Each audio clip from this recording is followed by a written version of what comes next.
Nako, eto na.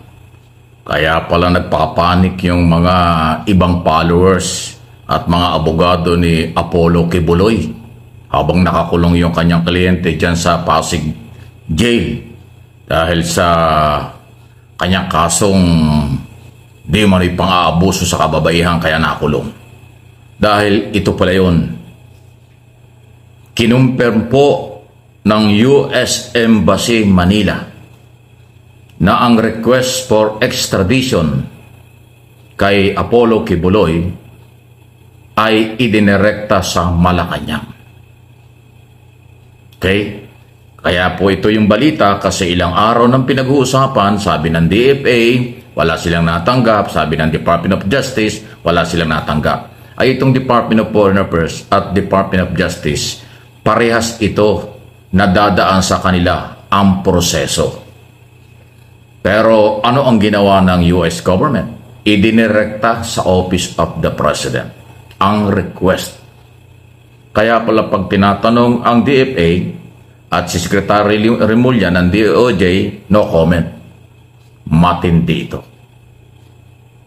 Siguro alam ng US government dahil napakatindi ng kanilang intelligence sa buong mundo na baka mapolitika, baka maimpluwensyahan, baka mabaliwala ang kanilang request kung dadaan ito sa gabinete ng mga department secretary.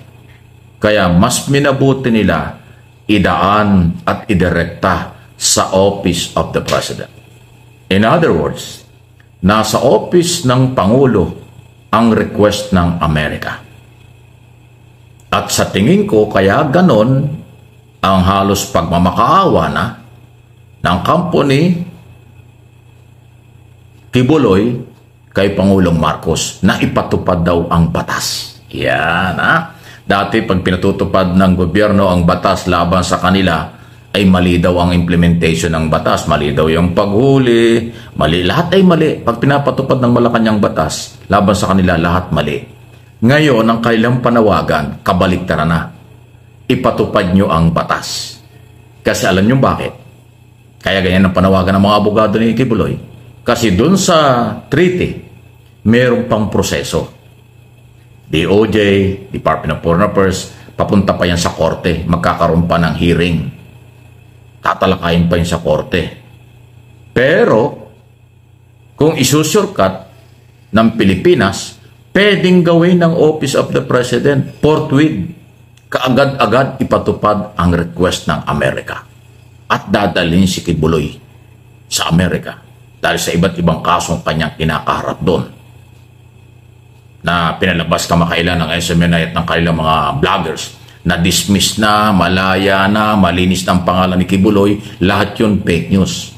Kasi hindi magre-request ng extradition treaty against Kibuloy kung wala na siyang kaso. Eh malinaw na kaya siya kinukuha ng Amerika dahil marami siyang pananagutan doon. Kung ano ang kaso rito, mas marami ang kaso sa Amerika. So, issue lang po ito, walang personalan. Dahil ako'y mamamahayag at political blogger, yan ang nakikita ko at observation ko na ang mga abogado ni Kibuloy nagmamakaawa ng sumunod tayo sa batas. Wow! Kayo, hindi kayo sumusunod sa batas. Pag ginagawa ng gobyerno, pag sunod sa batas, reklamo kayo. Nung hulihin si Kibuloy, galit kayo. Hulihin si Duterte, galit kayo. Nung hulihin si Tebes, galit kayo. Puro kaalyado nyo. Ngayon, request ng Amerika, extradite. Aba, ang panawagan nyo, sumunod tayo sa batas para magkaroon muna ng hearing. Kita nyo. Di ba? Ayan ang sinasabi ko.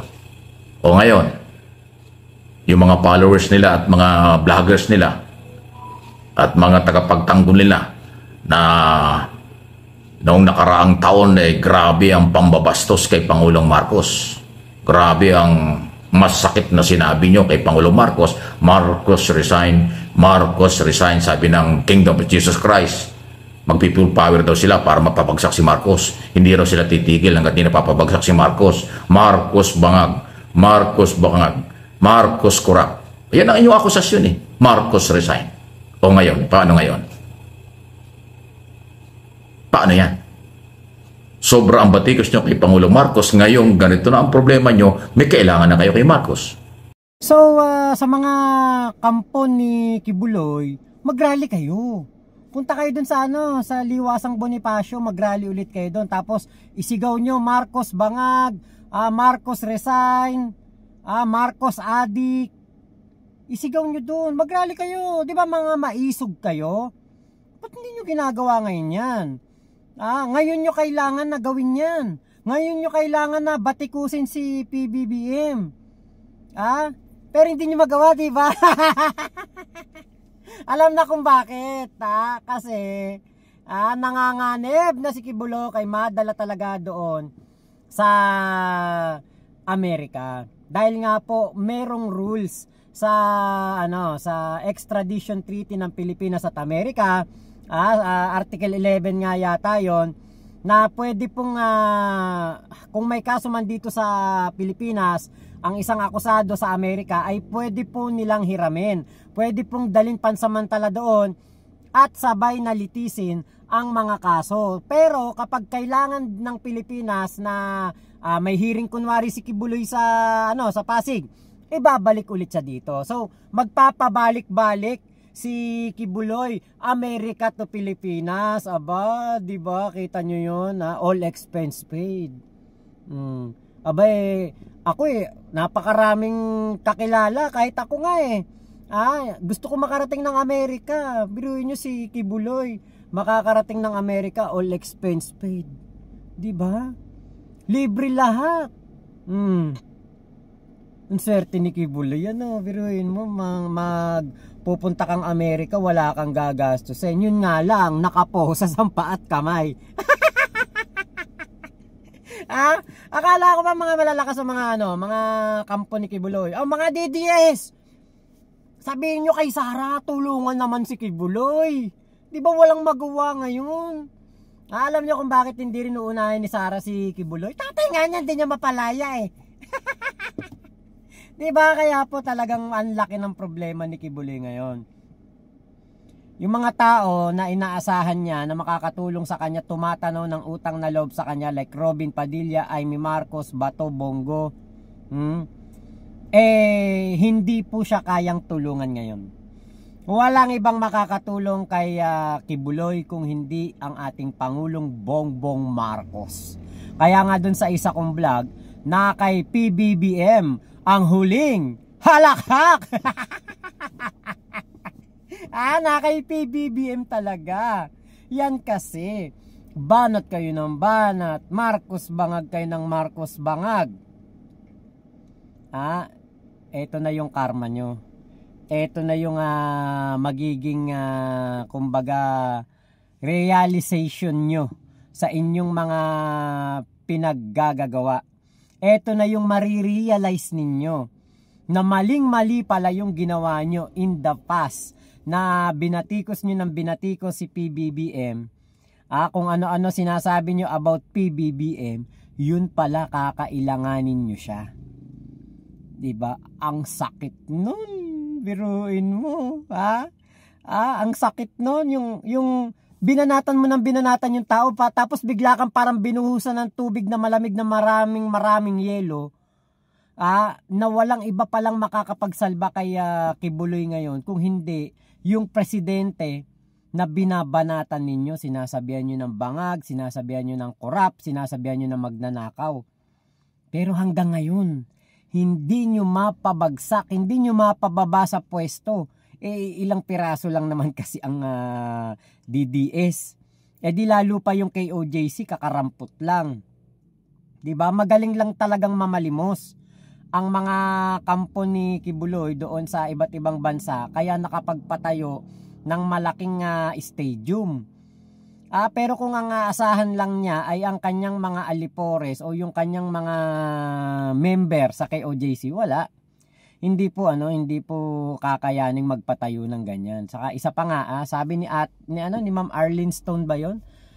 Yung sinabi na na merong Arlene Rock. Nakalimutan ko pangalan yung sinabi niya na yung ibang mga project ni Digong, yung tawag doon, yung mga materialis ng project, yun daw iba, dinala daw doon sa KOJC. wala pa rin na mga napapatunayan dyan. Pero di ba, merong kasabihan walang uso kung walang apoy. O nako, baka dapat maimbestigahan din yan. Baka yung flood control program ng Davao City dyan napunta sa sa loob ng KOJC. Baka pwedeng pakitignan yan, mahal na Pangulo. Di ba? Alam nyo, this is the time na kailangang magsisi ng mga alipores ni Kibuloy at mismong ni Kibuloy. Mismong si Kibuloy. Actually, kaya lumaki ulo ni Kibuloy, kaya lumakas ang loob ni Kibuloy na kalabanin ng ating Pangulong Bongbong Marcos. Dahil nga po, sa akala niya si Digong ay forever na malakas, forever na makapangyarihan. 'Di ba? Nung nagtatago na nga si Kibuloy 'di ba, kung ano-ano sinasabi ni Digong. Pero 'di ba, kaya malaki ulo ni Kibuloy, alam niya nandiyan si Digong. Kaya lang ngayon nawala na si Digong. Ano na mangyayari? 'Di ba? Kaya alam nyo, maraming DDA syempre ang mag-iiyak dyan. Maraming vlogger ang magkukukuda dyan. Pero hindi yan makakatulong. Hindi yan makakatulong at lalo lang magpapalala sa sitwasyon ni Kibuloy. Kung noon, pinapapunta mga vlogger sa Davao City, sa KOJC, sa SMNI para banatan si PBBM at kastiguhin, sirain, walang hiyain si PBBM. Ngayon nyo gawin yan. Bakit hindi nyo ginagawa? Kasi alam nyo makakasama yan kay Kibuloy Ulitin ko, ang extradition treaty sa pagitan ng dalawang bansa, hindi lang sa Amerika yan, kung saan man merong extradition treaty ng Pilipinas, kung saan man meron. Pero ito sa Amerika, pwede yan kaagad-agad. Pwede yan forthwith kung gugustuhin ng Pangulo. At hindi ang gusto ng Amerika. Di ba? Kaya idinirekta sa Office of the President. Kaya itong mga departamento, tulad na sinabi ko, DFA at DOJ, wala silang alam. Kasi hindi dumating sa kanila. Nauna ang Malacanang. Ang Malacanang ang magde-decide kung forthwith o idadaan pa sa hearing. Yan ang problema ng mga Kibuloy. Kaya kung yung mababasa yung statement na pinalabas ni Atty. Torion, kaibigan ko pa naman yung mama. Di ba? Nag-iba na ang linya. Wala nang galit, walang tapang, nagmamakaawa na. Di ba? Kasi alam nila tagilid. Tagilid talaga. At ayaw nilang makulong si Kibuloy. Kasi doon sa Amerika, walang VIP treatment. Walang palakasan doon. Kahit mayamang ka, kulong ka ron. Nakaposas ang paa at kamay. Naalala ko na si Mark Jimenez ay buhay pa, na kaibigan ko. Sabi niya, Mike, ibang klase sa Amerika. Kasi nakulong si Mark Jimenez sa Amerika dahil sobrang pagbibigay ng pera doon sa mga kandidato ron, pinakulong siya ng Amerika. Sabi niya, Mike, kahit kumakain ako, nakaposas ang paa ko. Napakahigpit nila. Dito, baka dyan sa City Jail ng Pasig, baka VIP treatment pa dyan si Kibuloy, baka nagagawa pa niya na kung anong gusto niya. Hindi ba, dati nga nung eleksyon, nakakapangampanya pa. May mga nakakapag-video pa at nakakakung ano-ano nagagawa sa labas. Ay sa Amerika, hindi pwede yun. Isasama ka doon sa mga notorious na kriminal doon. Isipin mo, makakasama mo sa tulugan ng mga Black American at iba-ibang lahi. Diyos ko po. Delikado. Black American ang katabi mo. Baka ma-rip ka ng mga yan. Takot na takot sila ngayon. Paano yan? So, issue lang po. Balita lang ito, walang personal na. Baka sabihin niyo, Mike, bumabanat ka naman. Hindi ko binabanatan. Binabalita ko lang sa inyo. Ito yung update. Nasa Office of the President ang request ng Amerika. Mabigat yan dahil idinirekta. Sabi ng US Embassy, direkta sa Office of the President, Malacanang Palace, ang request nila. Wow! Pag yan ay forthwith, pag yan ay kaagad-agad ipinatupad, mabilis na gaalawan yan. Kaya kayong mga Kingdom of Jesus Christ, mga followers niya, magsisi na kayo, humingi kayo ng tawad kay Pangulong Marcos, bawiin nyo yung mga sinasabi nyo sa kanya, baka pagbibigyan kayo. Bawiin nyo yung sinasabi nyo bangag si Marcos, resign Marcos, magnanakaw si Marcos, kailangan palitan na si Marcos. Ang mga sinabi nyo, hindi naman yan fake news. Yan on record sa television, sa social media. Nagpe-press conference pa kayo nung papanahong yun bago nahuli si Kibuloy. Na araw-araw yung binabanatan ng Pangulo ng personal. Ito ngayon, may problema na kayo. Kaya ang advice ko sa inyo, advice na tinuturing kong kayo kaibigan ko pa rin, mag-sorry kayo kay Pangulong Marcos. Bawiin nyo yung inyong mga sinasabi. Para baka mabigyan kayo ng consideration na hindi itapon sa Amerika si Kibuloy. Pag naisip ng Malacanang at ang may lukulukong advisor dyan ng Malacanang, ang Pangulo, Mr. President, tapon mo na yan. Yan ang laging bumabanat sa iyo. Yan ang mga bumabanat sa iyo ng personal. Yan ang mga nagbibintang sa iyong bangag ka. Yan ang nagsasabing resign ka. Yan ang nagsasabing corrupt ka. Itapon mo na yan. Total, may request na Extradition treaty yan Wala naman tayong magagawa. Tapos ang maliligayang araw. Ganyang kalupit. Pero huwag kayong mag-alala. Si Pangulong Marcos hindi naman ganun kasama. Kaya lang, under pressure na yan. Malacanang request yan. Alam naman natin, tayo may kailangan sa Amerika, ang Amerika ay may kailangan sa atin. At ang extradition treaty, mahalaga yan na pagpapatunay ng tunay ng pagkakaibigan at tulungan. Kaya hindi makakatanggi dyan ang Malacanang at ang gobyernong Pilipinas. Good luck sa inyo. Dami nyo kasi sinasabi, akala nyo wala nang katapusan ng inyong kapangyarihan. Powerless naman kayo.